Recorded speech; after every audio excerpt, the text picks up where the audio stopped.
Baik, umat yang dikasihi Tuhan, pernahkah Bapak Ibu ketika dalam perjalanan hidup mungkin pergi berjalan dengan orang, pasti ketika berjalan pasti bercerita kan? Ya, pasti cerita sesuatu yang apa yang lagi viral ya, atau mungkin lagi duduk di rumah ya, pasti ada sesuatu berita-berita itu yang viral pasti akan dibicarakan. Ya, sama dengan mamanya William. Ketika kita jalan, saya biasa nyetir, tiba-tiba nyeletuk, ada itu kejadian itu yang anak itu dibuat seperti ini. Saya kaget, itu apa itu? Jadi saya tidak tahu. Jadi segala yang viral-viral itu, yang berita yang terbaru, dia akan kasih tahu.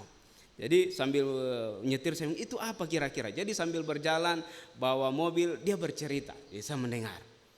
Nah, pasti juga ketika dalam perjalanan hidup, mungkin ketika berjauhan pasti saling bercerita dengan orang, ya.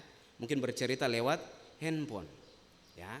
Tetapi ketika cerita itu pasti kalau orang berjauhan biasa dikatakan jauh di mata, dekat di hati, ya. Atau jauh di hati, dekat di mata. Nah, pasti ada yang punya pengalaman itu ya mengenai peribahasa itu. Apalagi kalau mungkin yang dulu-dulu ketika WA belum ada, pasti bilang walaupun jauh di mata, tapi dekat di hati. Tapi sekarang kadang-kala mungkin jauh semuanya. Saya harap tidak ya. Tetapi hari ini kita mau lihat satu perjalanan. Ada orang yang berjalan bersama-sama, dekat di mata tapi jauh di hati.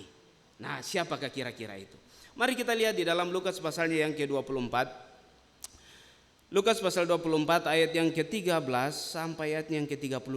Agak panjang ya Bapak Ibu yang dikasihi Tuhan, tetapi saya akan mencoba meringkaskannya bagi kita seperti Pak Sam. Ya. Baik, dalam Lukas pasal 24 ayat 13 sampai ayat yang ke-35 saya akan baca dan Bapak Ibu yang dikasihi Tuhan boleh menyimak di dalam Alkitab masing-masing. Perikopnya adalah Yesus menampakkan diri di jalan ke Emmaus. Ayat 13, pada hari itu juga 2 orang dari murid-murid Yesus pergi ke sebuah kampung bernama Emmaus yang terletak kira-kira 7 mil jauhnya dari Yerusalem. Dan mereka bercakap-cakap tentang segala sesuatu yang terjadi. Ketika mereka sedang bercakap-cakap dan bertukar pikiran, datanglah Yesus sendiri mendekati mereka, lalu berjalan bersama-sama dengan mereka. Tetapi ada sesuatu yang menghalangi mata mereka, sehingga mereka tidak dapat mengenal Dia. Yesus berkata kepada mereka, apakah yang kamu percakapkan sementara kamu berjalan? Maka berhentilah mereka dengan muka muram. Seorang dari mereka namanya Kleopas menjawabnya, adakah engkau satu-satunya orang asing di Yerusalem yang tidak tahu apa yang terjadi di situ pada hari-hari belakangan ini? Katanya kepada mereka, apakah itu? Jawab mereka, apa yang terjadi dengan Yesus, orang Nazaret? Dia adalah seorang nabi yang berkuasa dalam pekerjaan dan perkataan di hadapan Allah dan di depan seluruh bangsa kami. Tetapi imam-imam kepala dan pemimpin-pemimpin kami telah menyerahkan dia untuk dihukum mati dan mereka telah menyelibkannya. Padahal kami dulu mengharapkan bahwa dialah yang datang untuk membebaskan bangsa Israel. Tetapi sementara itu lewat tiga hari sejak semua itu terjadi, tetapi beberapa perempuan dari kalangan kami telah mengejutkan kami. Pagi-pagi buta mereka telah pergi ke kubur dan tidak menemukan mayatnya. Lalu mereka datang dengan berita bahwa telah kelihatan kepada mereka malaikat-malaikat yang mengatakan bahwa ia hidup.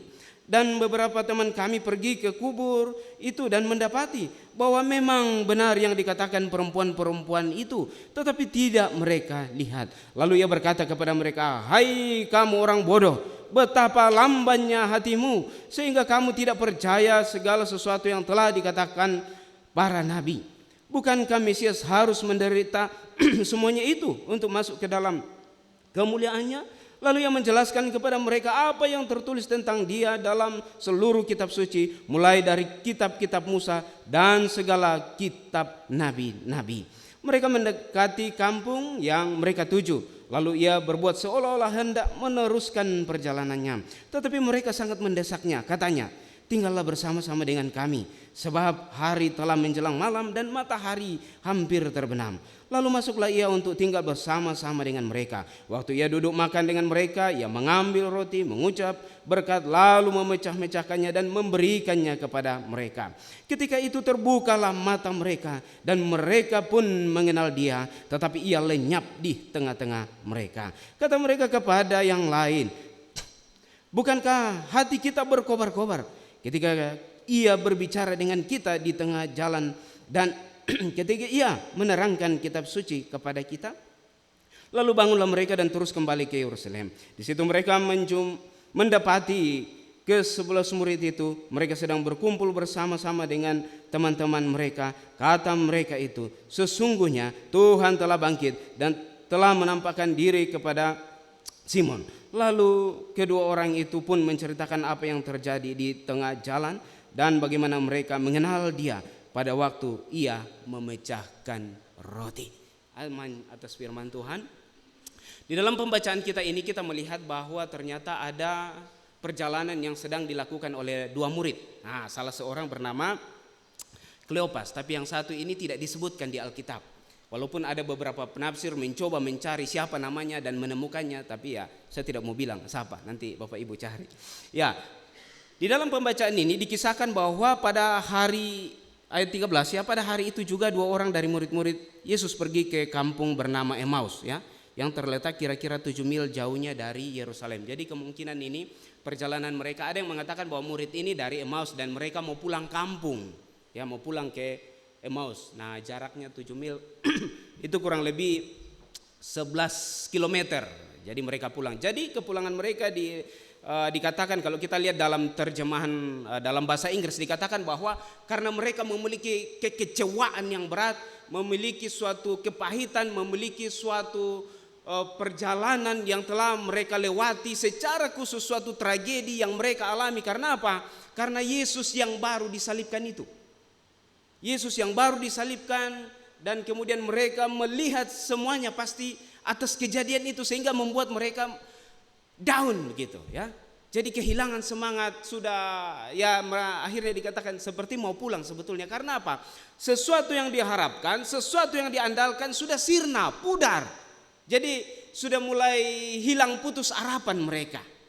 Tetapi menariknya bahwa dalam perjalanan mereka pulang, lalu saya terkesima, kenapa Tuhan datang kejar dorang dua? Kenapa Yesus tidak pergi tampakkan ke yang lebih banyak lah begitu ya?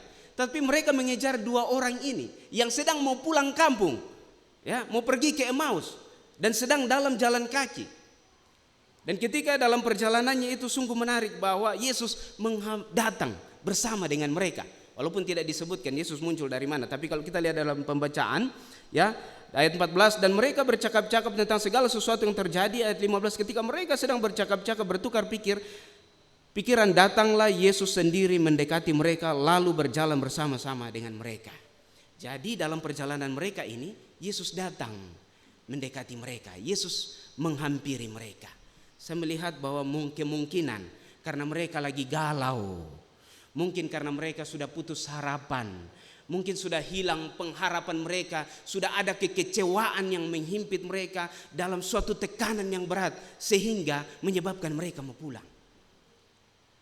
Dan akhirnya Yesus datang menghampiri mereka. Nah, ini suatu kebenaran bagi kita bahwa dalam perjalanan kehidupan kita mungkin kita sering juga mengalami hal-hal yang demikian. Tetapi ingat, Yesus akan datang bagi kita. Yesus akan selalu hadir di tengah kita. Yesus akan datang bagi kita dalam perjalanan hidup kita. Mungkin dengan pimpinan Roh Kudus. Tetapi mari kita lihat yang lebih menarik lagi. Bahwa ayat 16, tetapi ada sesuatu yang menghalangi mata mereka sehingga mereka tidak mengenal Dia. Nah, ini yang menarik. Lah, ada yang mengatakan, wah itu karena dia lagi asik bicara, dia lagi membicarakan suatu berita yang viral sehingga dalam perjalanan itu dia tidak menaruh fokus perhatian. Ya, ini satu pengalaman saya ketika saya di Makassar. Kami pernah mau Natal, lalu kami pergi ke toko untuk beli perlengkapan untuk Natal. Jadi saya pergi dengan seorang hamba Tuhan naik di motor. Jadi dia kurus, kecil, ringan. Jadi kita tidak tahu kalau dia sudah naik motor atau sudah turun motor. Jadi saya pergi ke toko, saya sudah beli, masuk, keluar. Tiba-tiba Mama William menelpon. Belum Mama waktu itu, masih PDKT. Jadi saya angkat telepon. Jadi saya menelpon, saya sudah lihat dia sudah datang. Saya naik motor, saya surasa dia naik dan duduk. Tapi ketika saya sudah menelpon fokus, jadi saya jalan langsung tarik gas. Ternyata ketika saya tarik gas, dia angkat kaki. Karena apa? Ada tukang parkir yang mau minta untuk bayar parkir. Jadi dia bayar parkir. Jadi saya jalan saja dengan menelpon, saya yakin bahwa dia sudah ada. Sampai di gereja, halaman gereja, saya kau turun sudah bawa itu. Saya lihat tidak ada orang. Akhirnya saya putar badan, saya bilang, mana ini anak ini?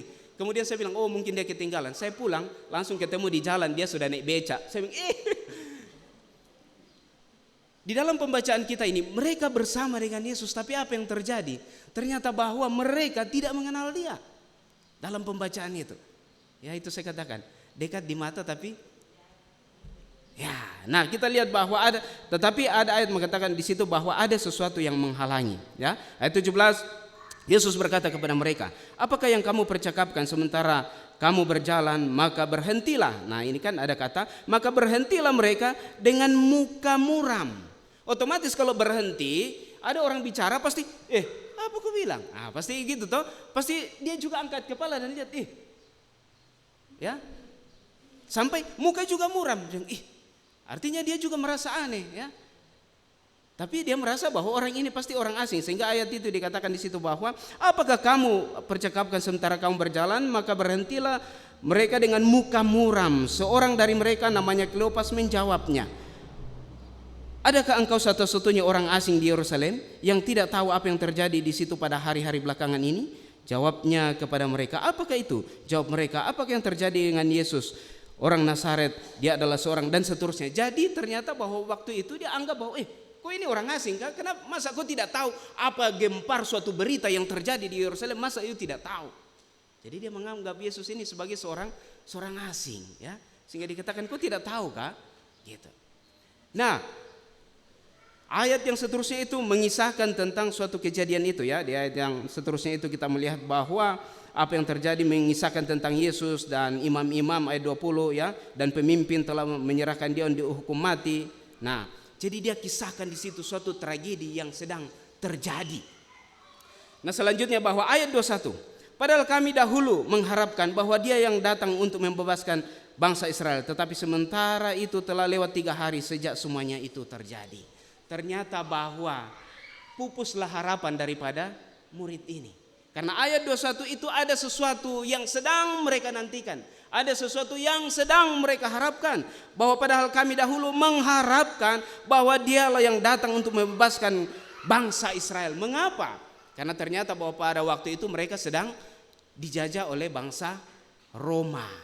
Jadi sebelum mereka sudah kembali kurang lebih 70 tahun yang lalu, mereka kembali ke Yerusalem. Nah, ada masa kurang lebih 400 tahun, masa kegelapan biasa disebut intertestamental. Tetapi dalam masa itu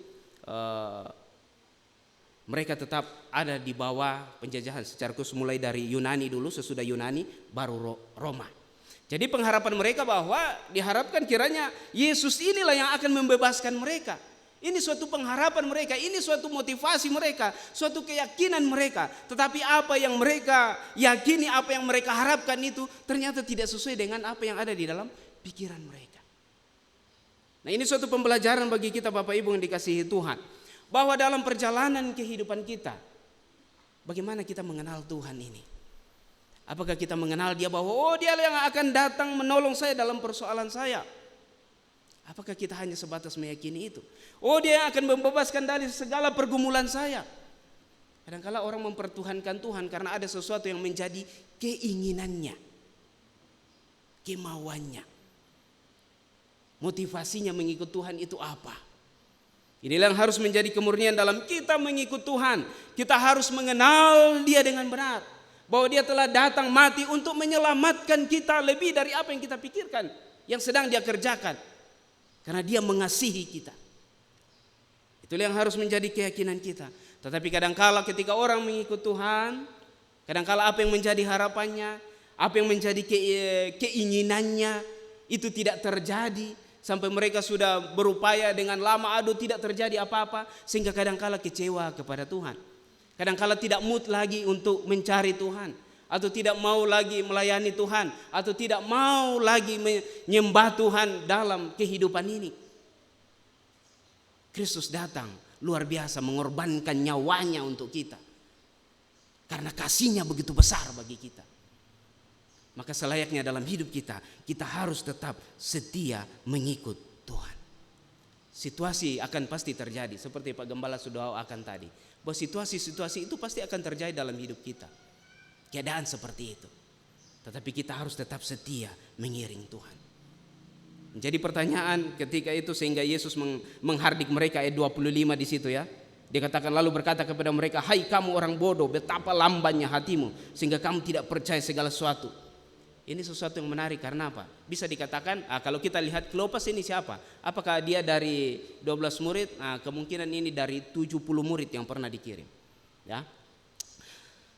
Nah, di dalam pembacaan kita Kristus atau Yesus menghardik mereka. Karena apa? Bahwa dalam apa yang dikatakan itu, mereka sudah dengar berita itu. Ya, kalau kita lihat tetapi beberapa perempuan dari kalangan kami telah mengejutkan kami pagi-pagi buta mereka pergi ke kubur dan tidak menemukan mayatnya, lalu mereka datang dengan berita bahwa telah kelihatan kepada mereka malaikat yang mengatakan bahwa ia hidup. Pasti Yesus ketika ada bersama dengan mereka pasti sudah mengisahkan tentang hal ini, bahwa ada hal yang akan dialaminya, bahwa dia akan mati dan pada hari yang ketiga akan bangkit. Tetapi hari ketiga itu tidak ada seorang pun yang memperhatikannya. Tetapi kita melihat di situ bahwa berita itu sudah dengar dan dikisahkan lagi bahwa dikatakan beberapa teman kami juga pergi ke kubur itu dan mendapati bahwa memang benar yang dikatakan perempuan-perempuan itu, tetapi dia tidak mereka lihat. Ini sudah ada dua hal yang disampaikan dari para wanita. Pasti para wanita ini lebih mengenal Kristus. Ibu-ibu pasti lebih kenal anaknya toh, karena lebih akrab. Pasti sapu anak itu dia punya ini pasti dikenal. Perempuan-perempuan ini pasti lebih mengenal. Nah, apalagi ketika ada beberapa tes yang mengatakan bahwa dia berjumpa dengan Kristus. Tetapi yang jelas bahwa apa yang mereka saksikan, apa yang mereka katakan itu adalah hal yang benar, bukan hoax. Ya, beberapa murid juga pergi dan mengatakan hal demikian. Tetapi sepertinya masih meragukan mereka kemungkinan sehingga mereka pulang. Ya, hal itu telah disampaikan sehingga Yesus pun menghardik mereka. Karena apa? Pasti Yesus sudah mengatakan bagi mereka segala perjalanan, segala sesuatu yang akan dilakukannya, tetapi mereka tidak percaya sehingga Yesus dikatakan bahwa ayat 26 ya. Bukankah Mesias harus menderita semuanya itu untuk masuk ke dalam kemuliaannya? Lalu ia menjelaskan kepada mereka apa yang tertulis tentang dia dalam seluruh kitab suci, mulai dari kitab Musa dan segala kitab nabi-nabi. Semuanya sudah ada. Mereka sudah dengar tentang hal ini dan bahkan pada waktu ketika mengikut Kristus sudah mendengar tentang kebenaran-kebenaran ini dan bahkan sudah melihat dari kitab kitab Musa dan kitab para nabi. Mereka sudah dengar, tetapi belum memberikan suatu keyakinan bagi mereka. Nah, ini hal yang menjadi perhatian. Bagaimana dengan perjalanan kehidupan kita? Firman Tuhan sudah ada bagi kita. Bukan lagi sesuatu nubuatan yang artinya bahwa Yesus mendatang, sudah dan sudah dikisahkan di sini. Yang menjadi pertanyaan, apakah kita sudah memegang teguh firman itu dalam kehidupan kita? Karena firman itu hidup, firman itu menguatkan dan meneguhkan kita dalam perjalanan kehidupan ini, yang akan meneguhkan kita. Tetapi kalau firman itu ya dekat di mata, jauh di hati, waduh, bagaimana? Ya, tetapi ini menjadi suatu pembelajaran bagi kita, bahwa mari kita pegang teguh firman Tuhan ini, supaya dalam perjalanan kehidupan kita tetap memiliki pertumbuhan iman yang benar, pengenalan yang benar kepada Tuhan. Karena harus memiliki pengenalan yang benar kepada Tuhan sehingga kita memiliki pertumbuhan yang iman yang benar kepada Tuhan dalam hidup ini. Dan kita lihat selanjutnya bahwa sesudah itu ayat 27 menarik lagi di sini ya. Lalu ia menjelaskan kepada mereka apa yang tertulis tentang dia dalam kitab suci, mulai dari kitab Musa dan segala kitab nabi-nabi. Jadi Yesus ulang lagi ajar dorang di sini di ayat yang 27 ya. Yesus ulang lagi kepada mereka segala apa yang telah tertulis dalam kitab suci, mulai dari kitab Musa dan kitab nabi-nabi. Yesus mulai ulang lagi, terangkan bagi dorang. Dia jelaskan lagi sama mereka. Ya. Dan kemudian ayat 28, bahwa mereka mendekati kampung mereka tuju, lalu ia berbuat seolah-olah hendak meneruskan perjalanannya. Jadi ini sangat menarik bagi saya, karena dua murid itu ketika berjalan ya, Yesus hardik mereka. Dia bilang begini ya, bahwa hai kamu orang bodoh. Cuma kita tidak tahu ekspresinya seperti apa. Apakah dia dalam kemarahan kah menghardik, atau dia dengan lemah lembut menyapa. Tapi saya yakin dan percaya pasti dengan lemah lembut ya. Karena kalau dia hardik dengan keras pasti akan bersih tegang di situ. Karena apa? Kau bilang kami ketong bodoh. Kita ini sama-sama dengan dia dulu, kita sudah belajar nih. Tapi tidak hal itu. Tetapi menariknya bahwa ayat 28 9. Tetapi mereka sangat mendesaknya, ya. Akhirnya mereka mendesak untuk apa? Untuk tinggal bersama-sama dengan kami, sebab hari menjelang malam dan matahari hampir terbenam, ya. Lalu masuklah ia untuk tinggal bersama-sama dengan mereka. Ini yang menarik bagi saya, bahwa akhirnya murid ini mencoba untuk Yesus dalam tanda petik seperti berakting, ya, seolah-olah mau melanjutkan perjalanan. Tetapi ternyata bahwa murid-murid di sini tinggallah bersama dengan kami, sebab hari telah menjelang malam dan matahari hampir terbenam. Lalu masuklah ia tinggal bersama-sama dengan mereka. Waktu ia duduk makan dengan mereka, ia mengambil roti, mengucap berkat, lalu memecah-mecahkannya dan memberikan kepada mereka. Ketika itu terbukalah mata mereka dan mereka pun mengenal dia, tetapi ia lenyap di tengah-tengah mereka. Ayat 32, kata mereka seorang kepada yang lain, bukankah hati kita berkobar-kobar ketika ia berbicara dengan kita di tengah jalan dan ketika ia menerangkan kitab suci kepada kita? Perjumpaan dengan Kristus membangkitkan semangat yang baru. Perjumpaan dengan Kristus menguatkan mereka kembali. Itulah pentingnya bahwa perlu kita untuk selalu mendengar firman Tuhan. Perlu untuk membaca firman Tuhan, merenungkannya di dalam kehidupan ini. Karena firman itulah yang akan menguatkan kita, memberikan semangat dalam kehidupan kita, memberikan suatu motivasi dalam kehidupan kita untuk kuat menjalani perjalanan kehidupan ini. Karena apa? Hanya firman Tuhan adalah firman yang hidup. Hanya firman Tuhanlah yang ada kuasa yang akan memberkati kita. Karena firman Tuhan ketika dia turun, maka dengan kuasanya itu dia akan melakukan. Oleh sebab itu Bapak Ibu yang dikasihi Tuhan dalam perjalanan hidup ini, ketika kita berjalan mengiring Tuhan, mari kita tetap fokus kepada Tuhan. Jangan kita melihat segala sesuatu yang menghimpit kita, atau sesuatu yang menekan kita, kekecewaan atau apapun. Karena hal-hal itu yang akan membuat kita untuk tidak bisa melihat kemuliaan Tuhan. Hal-hal itulah yang bisa membuat kita untuk tidak melihat kehadiran Tuhan. Karena apa? Kekecewaankah, atau keputusasaankah, atau segala sesuatu yang membebani kita, sehingga kita tidak bisa melihat ternyata ada rahmat dan anugerah Tuhan bagi kita dalam hidup ini. Oleh sebab itu, bahwa dalam perjalanan hidup ketika mengikut Tuhan harus memiliki motivasi yang benar, harus memiliki pemahaman yang benar. Bukan pemahaman seperti yang dilihatkan oleh Kleopas dan temannya ini, ya. Aduh, kami harap dulu dia mau bebaskan katong. Kadang-kala dalam perjalanan hidup mungkin kita juga berharap, aduh Tuhan, saya harap Tuhan buka jalan seperti ini. Ingat, Tuhan itu dia adalah perancang yang terbaik bagi kita. Tetap memiliki iman yang teguh kepada dia, karena dia mempersiapkan hari depan penuh harapan bagi kita. Oleh sebab itu bahwa dalam perjalanan hidup tetaplah pegang firman Tuhan. Karena firman Tuhan yang akan menguatkan kita, firman Tuhan yang akan meneguhkan kita, memberikan kita. Itu yang dikatakan dalam Mazmur, ya. Firman Tuhan adalah pelita dan terang bagi jalan kita. Oleh sebab itu mari dalam mengikut Tuhan tetaplah setia mengikut Tuhan. Karena apa? Kita sudah lihat, ya, murid ini walaupun mereka sudah kehilangan arah, tetapi apa? Yesus sudah datang bagi mereka. Datang ada bersama dengan mereka. Sudah datang bersama dengan mereka. Yesus hardik mereka. Hardik pasti dengan kasih, toh. Kenapa kok begini? Ya, dia hardik. Kenapa kok lamban sekali mengerti? Kenapa kamu bodoh, ya, seperti itu, ya.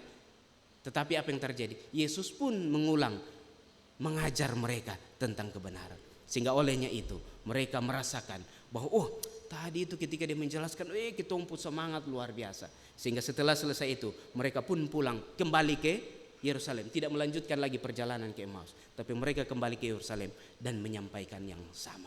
Oleh sebab itu bahwa mari dalam memperingati tentang Kristus yang telah bangkit, bukan hanya seremonial saja dalam kehidupan kita, tetapi imanilah itu, bahwa dia telah bangkit mengalahkan maut, maka dia akan menguatkan dan meneguhkan kita. Hari ini kita akan masuk dalam perjamuan kudus hari ini. Mari kita akan berdoa.